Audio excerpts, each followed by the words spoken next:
एक बार भगवान के सेवक ने भगवान से कहा, आप सारा दिन मूर्ति बनकर खड़े रहते हैं। आज आपकी जगह मैं आपका रूप धारण कर लूंगा और आप आराम से घूम आओ। भगवान ने भी सेवक की बात मान ली, लेकिन भगवान ने शर्त रखी कि जो भी प्रार्थना करने आए उन्हें केवल सुनना और कुछ नहीं कहना। सेवक ने शर्त स्वीकार कर ली और योजना के अनुसार सेवक भगवान की जगह मूर्ति बनकर खड़ा हो गया। पहला व्यक्ति जो मंदिर में आया वह एक व्यापारी था। उसने भगवान से कहा, भगवान, मैंने नया कारखाना खोला है, कृपया उसे सफल बनाइए। व्यापारी माथा टेकता है और तभी उसका बटुआ गिर जाता है। वह बटुआ गिराकर बिना देखे चला जाता है। सेवक बेचैन हो जाता है और सोचता है कि व्यापारी को बता दे कि उसका बटुआ गिर गया है, लेकिन भगवान की शर्तों के अनुसार वह कुछ नहीं कहता। कुछ समय बाद एक गरीब आदमी आता है और भगवान से कहता है, भगवान, घर में खाने के लिए कुछ नहीं है, कृपया हमारी मदद करें। भगवान के सामने बटुआ पड़ा होता है। वह गरीब आदमी भगवान का धन्यवाद करता है और बटुआ उठाकर चला जाता है। फिर एक नाविक आता है और कहता है, भगवान, मैं 15 दिनों के लिए समुद्र की यात्रा पर जा रहा हूँ, कृपया मेरी यात्रा में कोई समस्या ना हो।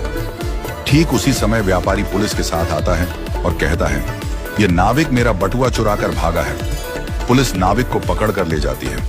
इस बीच सेवक बोल पड़ता है, बटुआ गरीब आदमी ने चुराया है। इसके बाद गरीब आदमी को पकड़कर जेल भेज दिया जाता है। रात को भगवान लौटते हैं और सेवक खुशी खुशी पूरा किस्सा सुनाता है। भगवान मुस्कुराते हुए कहते हैं, तुमने किसी का भला नहीं किया बल्कि सब कुछ बिगाड़ दिया। वे आगे कहते हैं, व्यापारी का बटुआ गिरना कोई बड़ा नुकसान नहीं था। वह गलत धंधा करता है और अगर उसका बटुआ गरीब आदमी को मिल जाता तो उसके बच्चों को भोजन मिलता और उसकी परेशानियां दूर हो जाती। भगवान ने कहा, नाविक जिस यात्रा पर जा रहा था वहां एक तूफान आने वाला था। अगर वह जेल में होता तो उसकी जान बच जाती और उसकी पत्नी विधवा होने से बच जाती। भगवान ने यह भी कहा, कभी कभी जीवन में हमें समस्याएं आती हैं और हम सोचते हैं कि यह हमारे साथ ही क्यों हुआ, लेकिन हमें समझना चाहिए कि इसके पीछे भगवान की योजना होती है। भगवान ने हमें यह सिखाया कि जो भी होता है वह हमेशा अच्छे के लिए होता है, भले ही हमें वह समझ में ना आए। इस कहानी से यह शिक्षा मिलती है कि हमें भगवान पर विश्वास रखना चाहिए और जो भी घटनाएं घटित होती हैं उन्हें अच्छे के लिए मानकर स्वीकार करना चाहिए।